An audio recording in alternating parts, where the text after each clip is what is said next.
में इस वक्त सबसे हाईटेक युद्ध हो रहा है और बिना दूसरे देश में गए हो रहा है। इजराइल ने लेबनान में अपनी कोई आर्मी नहीं भेजी, लेकिन इसके बावजूद इजराइल के हमलों में लेबनान में 560 से ज्यादा लोगों की मौत हो गई। दावा है कि इनमें से ज्यादातर हिजबुल्लाह के लड़ाके हैं। इजराइल इस वक्त ऐसा ही एक हाईटेक युद्ध लड़ रहा है। लेबनान में बिना अपनी आर्मी दाखिल करवाए हिजबुल्लाह को मार रहा है। ये युद्ध कैसे लड़ा जा रहा है? इजराइल ने युद्ध के सारे नियम बदल दिए, सारे तरीके बदल दिए और बड़ी बड़ी ताकतों के सामने एक सवाल रख दिया कि मॉडर्न वर्ल्ड में युद्ध तो अब ऐसे ही होगा। रिपोर्ट देखिए।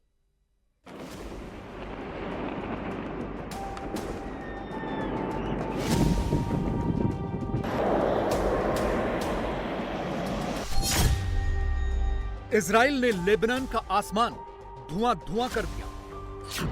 क्या हिजबुल्लाह का नामो निशान ही मिटा देगा इजराइल? इजराइल चाहता क्या है? पहले हमास और अब हिजबुल्लाह, अगला नंबर किसका? रात का अंधेरा हो या दिन का उजाला, इजराइल ने लेबनान का पूरा आसमान ऐसे ही धुआं धुआं कर दिया है। इस वक्त लेबनान के कई शहर इजरायली हमलों की चपेट में हैं। आसमान से इजरायली एयरफोर्स के जेट आग बरसा रहे हैं।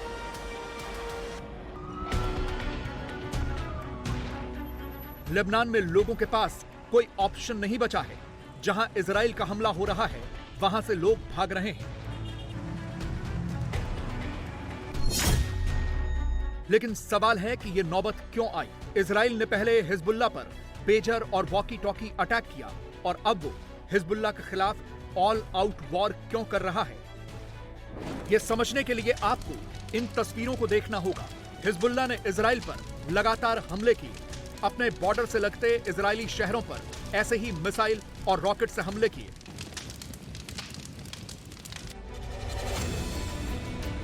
जिसके बाद इजराइल के कई शहरों में ऐसे ही कोहराम मचा। यह लगातार चल रहा था और पिछले कई महीनों से चल रहा था।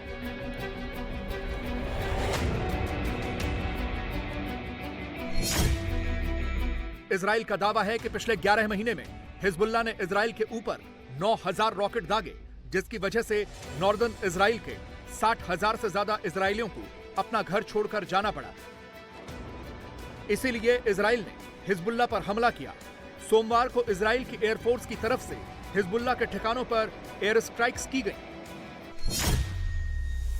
इजरायली एयर स्ट्राइक्स में अब तक 492 लोगों की मौत हो चुकी है, जिसमें दर्जनों बच्चे और महिलाएं भी शामिल हैं, जबकि 1600 से ज्यादा लोग जख्मी हुए हैं। 2006 में हिजबुल्लाह इजराइल के 34 दिनों तक चले युद्ध से आधे लोग तो सिर्फ एक ही दिन में मारे गए हैं।